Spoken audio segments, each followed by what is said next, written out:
Porque ninguno de nosotros vive para sí, y ninguno muere para sí. Pues si vivimos, para el Señor vivimos, y si morimos, para el Señor morimos. Así pues, sea que vivamos o que muramos, del Señor somos. Romanos 14, 7 y 8.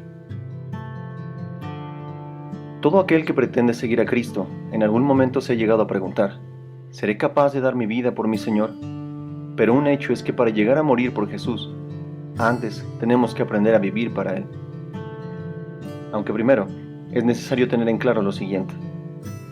La paga del pecado es muerte. Romanos 6:23. No existen cláusulas de negociación o excepciones.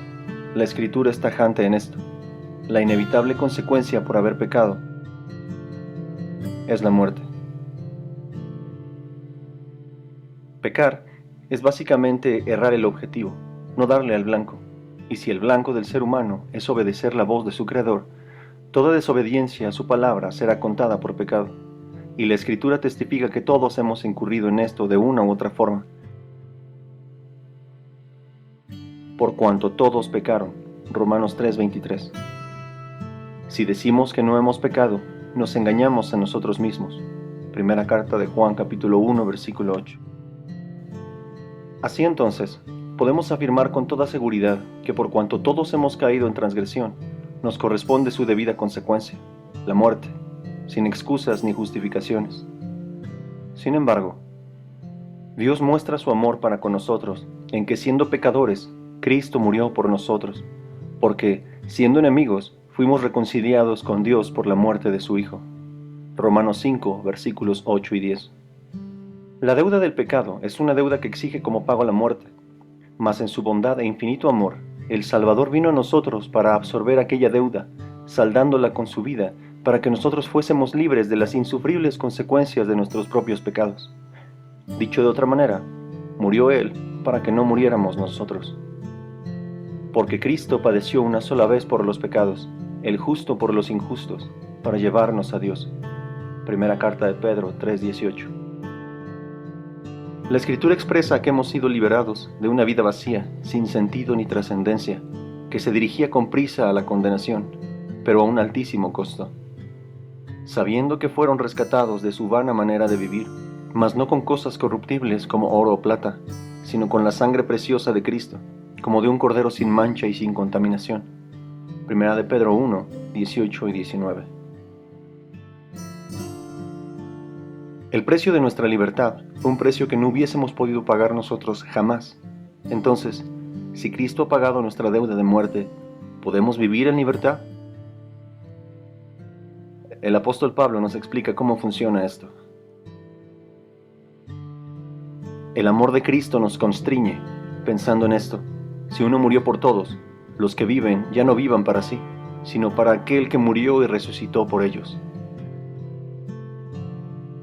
En otras palabras, al morir Cristo por nosotros para saldar nuestra deuda y habiéndonos redimido, es decir, comprado de la esclavitud de la muerte, le pertenecemos ahora.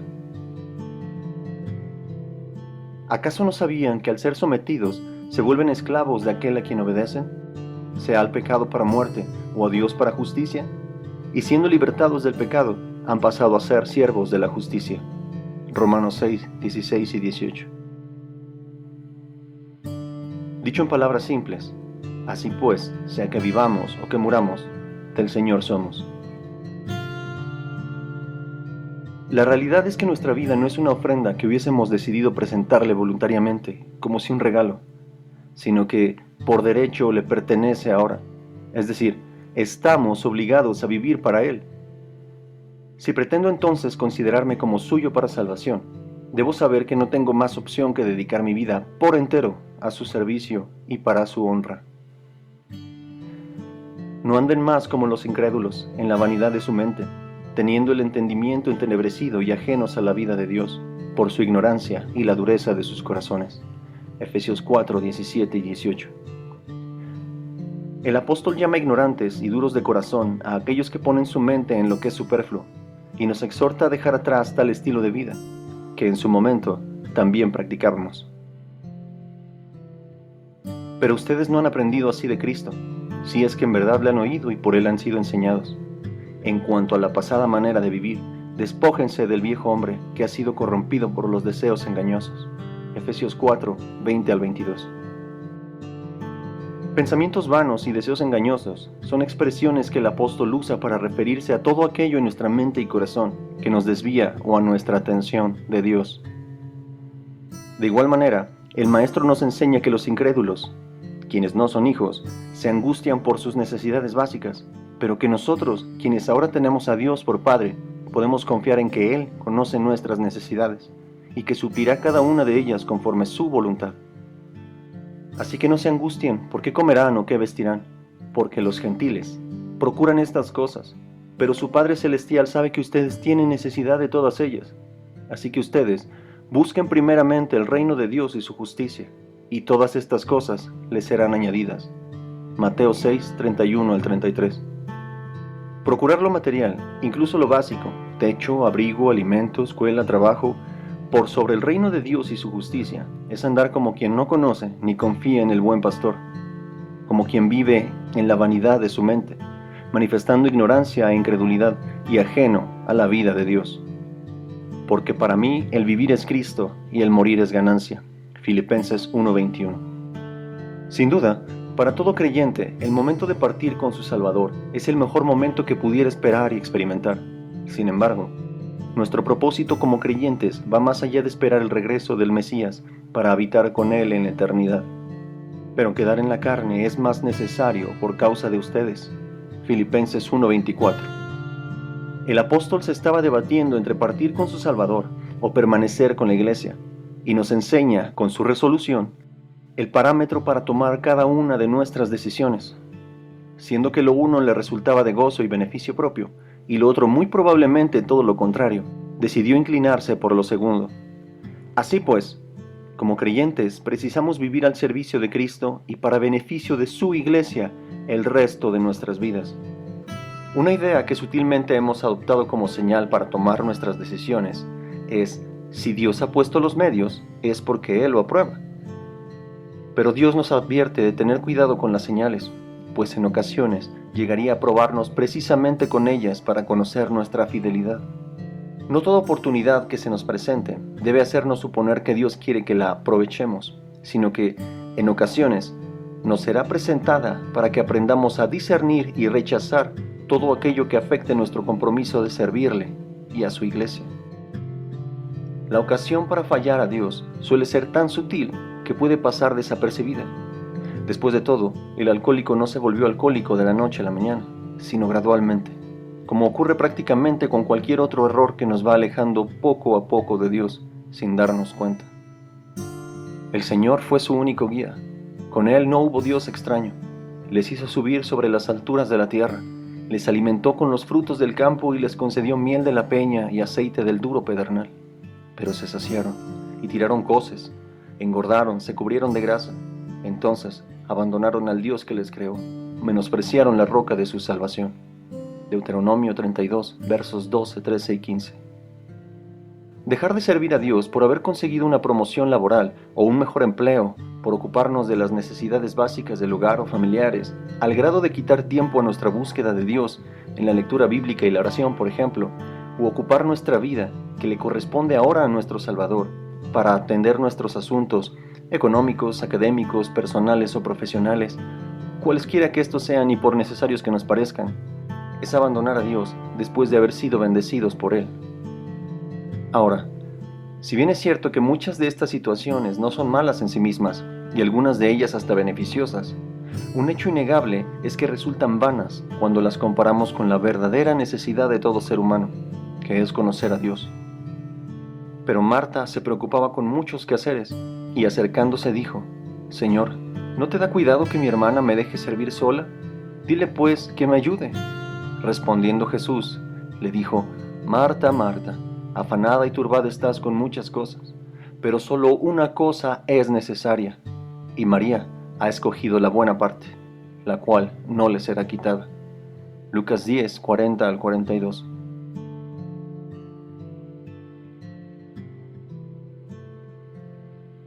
Si por necesidad, el Maestro nos promete encargarse de todo lo que nos hace falta, mientras manifestemos obediencia y dependencia, Mas, si la razón de nuestro empeño es alcanzar estabilidad o prosperidad, ya sea económica o personal, Dios nos compara a los incrédulos, como extraños para Él. En cualquier caso, nada hay que debiera ser prioridad para el creyente que buscar y servir a su Dios por sobre todas las cosas, a tal grado de ser capaces de renunciar a todo para aspirar a ser considerados discípulos del Maestro. Así pues, cualquiera de ustedes que no renuncie a todo lo que posee, no puede ser mi discípulo. Lucas 14:33. ¿Debo entonces renunciar a todo, incluso a mis logros, anhelos y proyectos? Pero, ¿y si Dios quisiera que alcance mis sueños para que les sirva a través de ellos? Porque alguna vez alguien dijo, si tienes un sueño es porque Dios lo ha puesto en ti y quiere que lo alcances. Pero esta ha sido una enseñanza bastante común para atraer y animar a la juventud, y sobre todo a los amantes de lo material y el éxito secular. Pero, ¿qué dice la Escritura al respecto? Engañoso es el corazón, más que cualquier cosa, y perverso. Jeremías 17:9. Dios no ha puesto en nosotros anhelos vanos, ni proyectos de éxito personal, sino su Espíritu, para obedecer sus mandamientos. Y pondré dentro de ustedes mi Espíritu, y haré que anden en mis estatutos, y guarden mis preceptos, y los pongan por obra. Ezequiel 36, versículo 27. Según la Escritura, no hemos sido redimidos de la muerte para perseguir y alcanzar nuestros sueños, sino para anunciar a aquel que nos ha rescatado de la oscuridad, estimando como pérdida todo aquello que hubiésemos podido conseguir, y por lo que hemos luchado incluso, por causa de nuestro Salvador. Mas ustedes son linaje escogido, real sacerdocio, nación santa, pueblo adquirido por Dios, para que anuncien las virtudes de aquel que les llamó de las tinieblas a su luz admirable. Primera carta de Pedro, capítulo 2, versículo 9. Todo cuanto consideré ganancia alguna vez, lo he estimado ahora como pérdida por amor de Cristo. Y ciertamente todo lo demás es como pérdida en comparación a lo excelso de conocer a mi Señor Jesús, y por amor a Él lo he desechado todo cual basura, para alcanzarle. Filipenses 3, versículos 7 y 8. Dios quiere que seamos capaces de renunciar a nuestros sueños, logros y proyectos, pues la única manera de seguir a Cristo es despojándonos de nosotros mismos y del peso de nuestros afanes que nos impide caminar hacia el Padre. Y decía a todos, si alguno quiere venir en pos de mí, niéguese a sí mismo, tome su cruz cada día y sígame. Lucas 9:23. Porque dedicar la vida a lo secular es invertir en lo perecedero, mas dedicarnos a lo celestial nos permitirá cosechar lo eterno. Porque, ¿de qué le valdría al hombre si ganara el mundo entero y perdiere su alma? Marcos 8:36. Por tanto, la mayor preocupación del creyente deberá ser, ¿de qué manera puedo ser más útil a mi Redentor? El trabajo que estoy por aceptar, la carrera que pretendo estudiar, mis proyectos por emprender, etc., ¿benefician a la iglesia o solo a mí? Así pues, mudarse, profesión, amistades e incluso matrimonio son decisiones que deben hacerse tomando en cuenta el beneficio para la obra de Cristo a través de ellas. Después de todo, si recordamos, estamos en deuda perpetua con Él. El que ama a padre o madre, hijo o hija más que a mí, no es digno de mí, y el que no toma su cruz no es digno de mí. El que procure su vida la perderá, mas el que pierda su vida por causa de mí, la hallará. Mateo 10, 37 al 39. ¿Significa esto que debemos abandonar a la familia, dejar la escuela o el trabajo, renunciar a los amigos o a tomar vacaciones? No precisamente. Aunque, si como Abraham, Dios demandara de nosotros renunciar a todo ello, ¿realmente estaríamos dispuestos a hacerlo por amor a Él? Dios, en su infinita misericordia, nos ha concedido la oportunidad de disfrutar de su creación, la familia, amigos, nuestras labores y el fruto de ellas. He aquí, pues, el bien que yo he visto. Bueno es comer y beber y gozar uno del fruto del trabajo con que se fatiga durante toda la vida que Dios le ha dado, porque esta es su parte. Goza de la vida con la mujer que amas todos los días de tu vida que te son dados en esta tierra, porque esta es tu parte en la vida. Todo esto sin olvidar nuestro compromiso con Él. Y enseñarán mis palabras a sus hijos, hablando de ellas cuando se sienten, cuando anden por el camino, cuando se acuesten y cuando se levanten. Deuteronomio 11, 18 y 19. Nuestra encomienda es compartir y meditar en la palabra de Dios, todo tiempo y en toda circunstancia, durante nuestras vacaciones, en el trabajo, en las reuniones familiares, cuando hay oportunidad y aun cuando no. Si consideramos prudente porque se dé la ocasión y aun cuando nos parezca que no es buen momento para hacerlo, o como el apóstol exhortaba a Timoteo, predica la palabra, insta a tiempo y fuera de tiempo. Porque nos es necesario anunciar las nuevas de Dios para que los que aún no le conocen puedan hacerlo mientras aún haya oportunidad. Busquen a Dios mientras pueda ser hallado, llámenle en tanto que está cercano. Isaías 55, 6. Si somos honestos, la mayoría de nosotros fuimos alcanzados por medio de alguien que, fuera de tiempo, insistió en anunciarnos el mensaje de salvación. Pudiendo aquellos dedicarse a sus propias faenas, eligieron ocupar un momento de su vida para esperanza nuestra. Demos pues de gracia lo que de gracia hemos recibido. Vivir para el Señor significa dedicar nuestra fuerza, enfocar nuestros pensamientos y destinar nuestro tiempo, e incluso recursos, en lo que es provechoso para la obra de Cristo. Pues, vivir para Cristo es la esencia del cristianismo. Suele pensarse que dedicarse a la obra de Cristo es propio solo de pastores o misioneros, aunque la encomienda es de hecho para todo aquel que pretenda ser considerado como discípulo del Maestro. Si alguno no aborrece aún su propia vida, no puede ser mi discípulo. Lucas 14, 26. Estemos de acuerdo o no, nos guste o no, no puedo llamarme cristiano si estoy viviendo para mi familia, mis proyectos, mi trabajo, pero no para Cristo. Porque el mandamiento no es amar a Dios con las fuerzas que nos queden después de hacer nuestras labores, o con el tiempo que nos quede después de haber atendido nuestras necesidades o a nuestra familia y ocupaciones, sino con todo nuestro ser. Amarás al Señor con todo tu corazón y con toda tu alma y con toda tu mente y con todas tus fuerzas. Marcos 12, versículo 30. El que viola la ley de Moisés por el testimonio de 2 o 3 testigos muere irremisiblemente. ¿Cuánto mayor castigo creen que tendrá el que menospreciare al Hijo de Dios y tuviere por inmunda, es decir, común, la sangre del pacto en la cual fue santificado? Hebreos 10, versículos 28 y 29. La Escritura también nos advierte de las horrendas consecuencias de tener en poco el sacrificio del Mesías, porque no corre más peligro aquel que no conoce al Salvador que aquel que, habiéndole conocido, menosprecia el valor de su sangre derramada. El pacto consiste en el Mesías muriendo en sustitución nuestra para concedernos perdón y salvación para el día de su regreso, mientras dedicamos hoy nuestra vida entera a su servicio. El que fue sembrado entre espinos, este es el que oye la palabra, pero el afán de este siglo y el engaño de lo material ahogan la palabra y se hace infructuosa. Mateo capítulo 13, versículo 22. Lo que el mundo considera básico para subsistir y progresar, sea personal, económica o profesionalmente, es lo que el Maestro denominó el afán de este siglo, y es justamente lo que nos impedirá dar fruto a favor de su obra y que, eventualmente, nos hará marchitar. ¿Anhelamos salvación? No hay otra forma sino renunciar a nuestro camino, tomar nuestra cruz cada día y seguir las huellas del Maestro, las cuales muy probablemente nos llevarán lejos de nuestros anhelos, logros y proyectos. Y en el camino, uno le dijo: Señor, te seguiré a donde quiera que vayas. Y respondió Jesús: Las zorras tienen guaridas y las aves de los cielos nidos, mas el Hijo del Hombre no tiene dónde recostar la cabeza.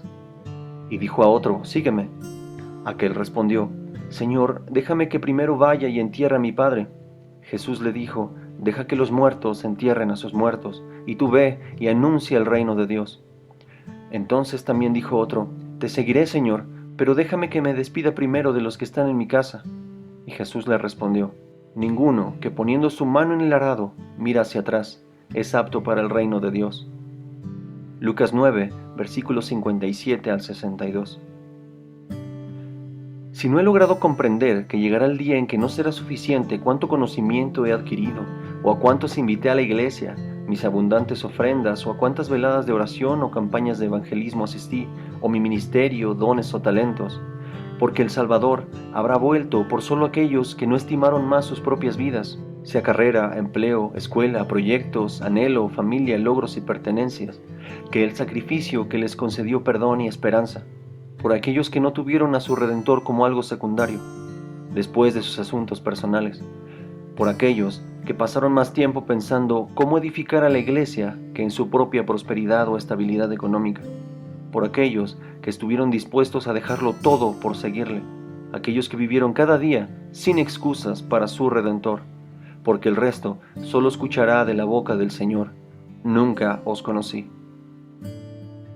Si Josué, hijo de Nun, nos confrontara a los creyentes de hoy, seguramente nos diría algo como: si mal les parece vivir hoy para el Señor, escojan entonces hoy a quién servirán, si a sus dioses, es decir, sus afanes e intereses personales, como sus antepasados que no conocían a Dios, o como aquellos a su alrededor donde ahora habitan, pero yo y mi casa serviremos al Señor.